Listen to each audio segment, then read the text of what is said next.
अफगानिस्तान से शुरू होते हुए जय हिंद। आप सबको पता है कि भारत एक अखंड भारत था जो अफगानिस्तान से शुरू होते हुए श्रीलंका और बर्मा तक जाता था। आखिर ये कैसे टूट गया और राज्यों का पुनर्गठन कैसे किया गया, और ये संविधान में इसकी जो चर्चा है 22 भाग में से जो पहला भाग है वो भाग 1 है, इसको हम समझते हैं। देखिए, शासन चलाने के लिए, देश और राज्य का शासन कैसे चलेगा उसको चलाने के लिए जिस किताब का नाम है उसे कहते हैं भारतीय संविधान, जिसे हम पॉलिटी के अंतर्गत पढ़ते हैं। इस किताब में 22 लेसन है। इसके लेसन्स को हम भाग कहते हैं। आप कोई किताब पढ़िएगा तो उसमें लेसन आएंगे, तो इसमें 22 भाग है और उसमें कुछ टॉपिक बाय टॉपिक लिखे गए। जैसे आपके में तीर दे के लिखता है ना टॉपिक, उस टॉपिक्स को बोलते हैं अनुच्छेद। तो टोटल आर्टिकल यानी अनुच्छेद 395 है। अगर आप एबीसीडी की बात नहीं करेंगे तो एबीसीडी करेंगे तो ये 25 हो जाएगा। तो एबीसीडी को हम कंसीडर नहीं, हम न्यूमेरिकल वैल्यू कंसीडर कर रहे हैं। अब एक चीज होती है आपकी आईपीसी, ताजीराते हिंद दफा 300, ऐसे सुने होंगे आप लोग, इसके बारे में अलग से वीडियो बनाए हुए हैं। आईपीसी क्या कहता है कि पुलिस आपको किसी क्राइम के बाद कैसे लतियाएगी, इसकी चर्चा आईपीसी में है। आईपीसी के टॉपिक्स को हम लोग धारा या सेक्शन कहते हैं। पुलिस लतियाने के बाद कोर्ट में भेज देगी। अब जज साहब आपसे मतलब वो सवाल जवाब करेंगे तो उसकी चर्चा सीआरपीसी में, क्रिमिनल प्रोसीजर कोड। तो इसके जो टॉपिक्स हैं उन्हें हम लोग सेक्शन या धारा कहते हैं। तो इस सब के बारे में हम एक अलग वीडियो बनाए हुए हैं। तो ये धारा वगैरह हो गई। अभी हमें समझना है वो पॉलिटी का भाग 1। 22 भाग में से पहला भाग तो अभी खत्म कर लीजिएगा, आपको खुद ही समझ में आ जाएगा ये पॉलिटी उतना टफ नहीं है जिन्हें अपना टफ बना दिया गया है। तो भाग 1 जो है इसमें क्या, एक ही भाग में क्या पूरे के पूरे 395 अनुच्छेद तो आएंगे नहीं, कुछ ही अनुच्छेद आएंगे भाग संख्या 1 में। तो भाग 1 में हम देखते हैं वो कि भाग 1 में जो अनुच्छेद आते हैं यानी टॉपिक आते हैं वो 1 से 4 तक आते हैं। यानी भाग 1 कंप्लीट कर लिए तो 1 से 4 तक आप समझ जाएंगे और इसी को समझेंगे कि कैसे भारत टूटा, अखंड भारत से कैसे अफगानिस्तान टूटा, बर्मा टूटा, बांग्लादेश और पाकिस्तान कैसे सब अलग हो गए। इस जो भाग 1 का नाम है, एक्चुअली संविधान जो था ना वो इंग्लिश में लिखा गया था, बाद में उसे हिंदी में ट्रांसलेट किया गया था। तो भाग 1 का नाम है यूनियन एंड इट्स टेरिटरी। जो संघ है वो भारत का एक जो संघ है और उसका क्षेत्रफल कहां कहां तक है, राज्य क्षेत्र मतलब एरिया कहां कहां तक है जहां भारत के नियम लगेंगे। तो ये तो चैप्टर 1 की बात हो गई। अब इसमें क्या क्या लिखा गया है वो अनुच्छेद के हिसाब से। तो पहला अनुच्छेद यानी फर्स्ट आर्टिकल में क्या लिखा गया है, तो इसमें 3 बातें लिखी गई हैं। पहले आप नॉर्मली तीनों बातों को समझिए। अनुच्छेद 1 यानी आर्टिकल 1 में पहली बात जो लिखी गई है, भारत राज्यों का एक संघ है यानी यूनियन है।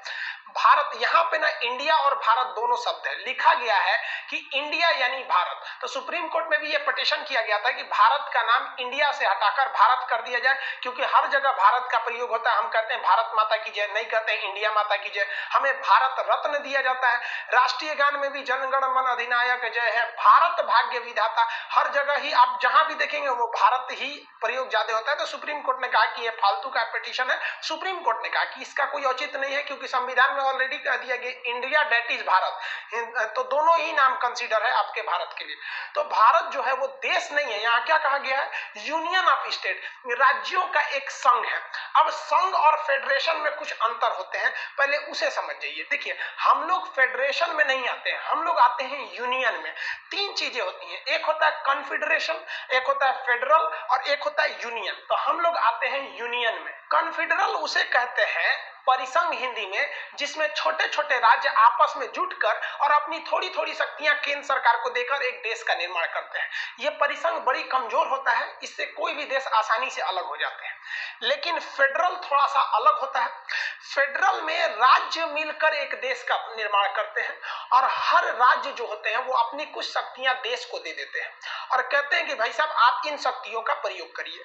लेकिन फेडरल और कॉन्फेडरल दोनों में देखिए, कॉन्फेडरल का ही थोड़ा सा सभ्य रूप, थोड़ा शक्तिशाली रूप फेडरल है। फेडरल में कोई भी राज्य उस देश से अलग हो सकता है और यूनियन एक ऐसा देश होता है जिसमें राज्य अलग नहीं हो सकते। तो मेन यही अंतर है कि फेडरेशन वह राज्य होता है जिसमें कोई भी राज्य अलग हो सकते हैं उस देश से। यूनियन एक ऐसा देश होता है जिसमें कोई अलग नहीं हो सकता है। कॉन्फेडरल ऐसा होता है जिसमें जब मन तब अलग हो सकते हैं। तो भारत फेडरल नहीं है, भारत एक यूनियन है।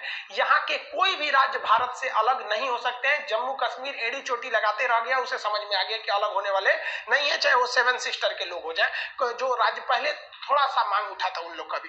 तो यूनियन और फेडरेशन में यही अंतर होता है। अमेरिका देखेंगे तो अमेरिका एक फेडरेशन है, और भारत एक यूनियन है।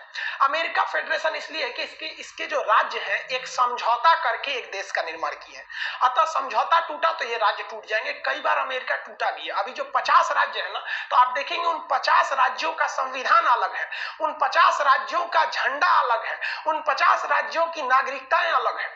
तो ये देखिए, हम यहाँ पे 50 राज्यों का झंडा लगा दिए, जैसे यहाँ पे अलास्का का है, एरिजोना का है, यहाँ पे कई राज्य है, इसके टेक्सास है, जॉर्जिया है, तो सब राज्यों का झंडा अलग है, करेंसी एक ही रहेगी, फ्लैग वगैरह अलग रहते हैं। तो ये फेडरेशन है। अगर कल को चाहता है फ्लोरिडा, जैसे ये फ्लोरिडा यहाँ राज्य है, इसका झंडा इस टाइप का है, चाहेगा कि अमेरिका से अलग हो जाए तो समझौता तोड़ के अलग हो सकता है फेडरेशन। लेकिन ये फेडरेशन पढ़े लिखे लोगों में सफल होता है, अनपढ़ लोगों में ये फेडरेशन सफल नहीं हो पाएगा।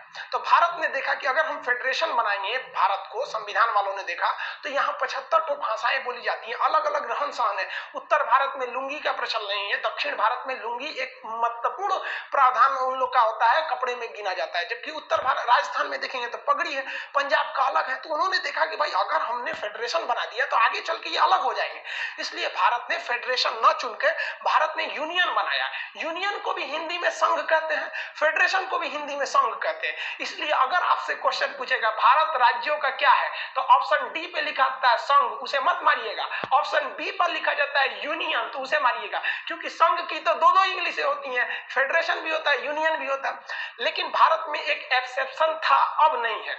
जैसे जम्मू कश्मीर भारत में था, लेकिन उसका संविधान था, उसका अलग एक झंडा था, उसकी अलग एक नागरिकता थी जो 370 के तहत थी। वो एक अलग टॉपिक है, उसमें समझा देंगे आपको कैसे हटाया गया था। ये जम्मू कश्मीर का झंडा था, अब जम्मू कश्मीर का झंडा खत्म हो गया, अब पूरे भारत में हो गया।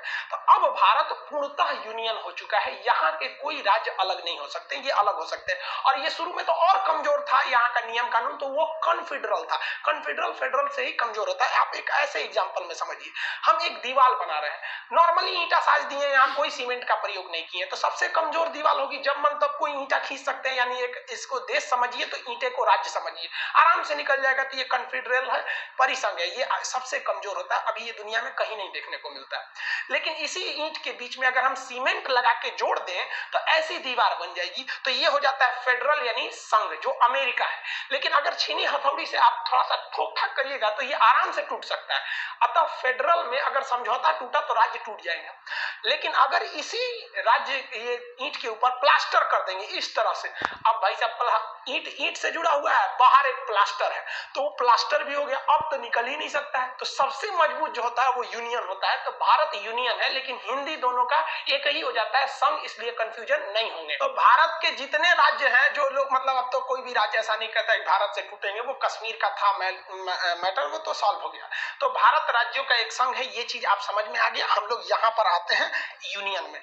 दूसरा, इसी आर्टिकल 1 में बोला गया है कि भारत में जो राज्य है वो हमको कैसे पता चलेगा कि भैया कौन कौन राज्य है। मान लीजिए विवाद हो गया कि बिहार भारत का राज्य है कि नहीं है, तो कहीं ना कहीं एक लिखा हुआ होना चाहिए कि नहीं होना चाहिए। तो आर्टिकल 1 में वो लिखा ही नहीं है कि बिहार भारत का राज्य है, बल्कि वो एक इशारा कर दिया है कि राज्यों को पहली अनुसूची में रखा गया है। अनुसूची क्या होती है, एक अलग से एक टॉपिक बना दिया गया है। जैसे ये भारत का संविधान है, इतना मोटा नहीं है, ये बाइलिंगुअल है, एक और इंग्लिश लिखा है, एक और हिंदी लिखा है, इसलिए मोटा लग रहा होगा, इसका आधा है, इतना ही है संविधान। आप पढ़ लेंगे समझ में आ जाएगा।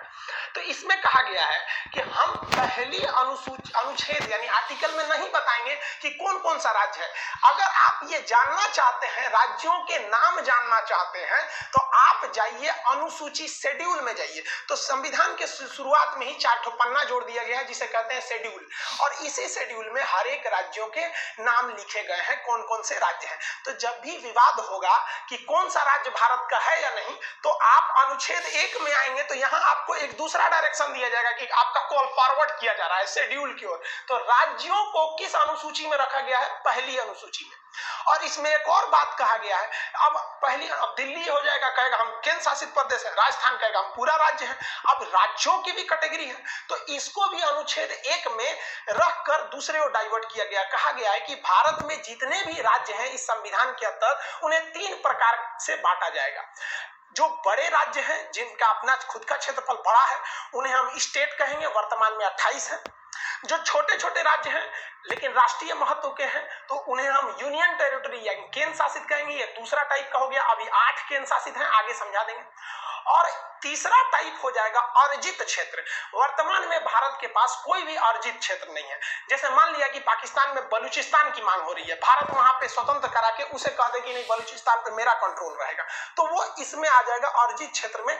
इसलिए देखिए संविधान वाला कितना होशियार था, एक टॉपिक बना के गया है सब, क्या चीज की अर्जित क्षेत्र है, भले उसमें है या नहीं है, लेकिन एक मौका मिलेगा तो हम छोड़ेंगे नहीं, अर्जित क्षेत्र ला सकते हैं यहाँ पर। तो आप मोटा मोटी समझेंगे तो आप यहीं पे देखेंगे तो भारत राज्यों का यूनियन है। इसमें कौन कौन से राज्य आते हैं वो यहाँ बताया गया है कि ये पता करने के लिए अनुसूची 1 में जाइए। और साथ ही साथ उनमें कैटेगरी कौन कौन सी है, तो इसमें बोला गया है 3 प्रकार की कैटेगरी होती है और भारत राज्यों का एक यूनियन है। तो अनुच्छेद संख्या 1 कंप्लीट हो गया। अब 2 समझते हैं। आर्टिकल 2 में कहा गया है, अनुच्छेद 2 में, कि संसद को यह अधिकार है कि भारत के बाहर अगर कोई देश है तो उसे वो भारत में मिला सकता है, या किसी देश का कोई टुकड़ा है जो मिलना चाहता है उसे मिला सकता है। यानी अनुच्छेद 2 कहता है कि संसद राष्ट्रपति के पूर्व अनुमति का मतलब यह नहीं होता है कि राष्ट्रपति से पूछेगा। देश में राष्ट्रपति की उतनी ही अहमियत है जितना परिवार में फूफा जी की अहमियत होती है। वो नाराज हो न हो इससे किसी को फर्क नहीं पड़ता है। तो यहाँ तो इज्जत देने के लिए भले लिख दिया गया है कि पूर्व अनुमति, लेकिन एक्चुअली में ये होता है उन्हें बस सूचना दे दिया जाता है कि हम फला राज्य को मिलाने जा रहे हैं। सपोज नेपाल बड़ी कूद रहा है यहाँ पर। अब मान लीजिए, हम समझने के लिए बोल रहे हैं भाई, नेपाल के लोग आप बुरा नहीं मानेंगे, हम समझाने के लिए बोल रहे हैं। मान लीजिए नेपाल को लगा कि नहीं भारत में मिल जाना चाहिए, तो संसद राष्ट्रपति को सूचना देंगे, राष्ट्रपति जी पहाड़ी पे बैठा है। कौन पहाड़ी है? पिकना पहाड़ी, रायसीना की पहाड़ी। तो रायसीना की पहाड़ी पे उनको फोन कर देंगे, मोदी जी राष्ट्रपति साहब जा रहे हैं नेपाल को मिलाने। तो क्या करेंगे? हाँ ना कहिए नहीं सकते, ना कहेंगे तो उन पर महाभियोग लग जाएगा। राष्ट्रपति को प्यार से लतिया देना महाभियोग कहलाता है। अनुच्छेद 61 में ये बाद में बताएंगे। तो राष्ट्रपति को सूचना दे दिया जाता है कि हम जा रहे हैं करने के लिए, और उसके बाद संसद उसे आराम से मिला देती है। और ऐसा किया भी गया है। 16 मई 1975 को सिक्किम जो था, ये सिक्किम हम लोग का था ही नहीं, ये एक दूसरा देश था। सिक्किम स्वतंत्र था, इसके ऊपर था तिब्बत। चाइना ने तिब्बत पर कब्जा कर लिया 1959 में, और यहाँ के लोगों को इतना कूचा, और परिवार में 4 आदमी है ना, तो एक को उधर भेज दिया, एक को इधर छितार दिया यहाँ पर। और तिब्बत के लोगों की कमी हो गई, तो तिब्बत से कभी मांग ही नहीं उठती है स्वतंत्र करो हमें। तो सिक्किम देखा कि ससुरा हमरो कब्जा कर लेगा, हम तो अपने इतने चुकी है, हमको मारेगा तो खत्म हो जाएंगे। तो भारत से कहा कि हम आप में मिल जाते हैं, लेकिन आप ऐसा तो नहीं कीजिएगा कि हमारे 4 आदमी के परिवार है तो एगो को केरला भेज दीजिए, एक को राजस्थान, 2 को अंडमान भेज दीजिए। तो भारत ने कहा कि देखिए भाई, हम वसुधैव कुटुंबकम के रहने वाले, यदि आप हमारे में मिलेंगे तो आपको वो सारे अधिकार दिए जाएंगे जो भारत के अन्य जितने राज्य हैं उन्हें ये अधिकार प्राप्त हैं। तो इस प्रकार सिक्किम राजी हो गया।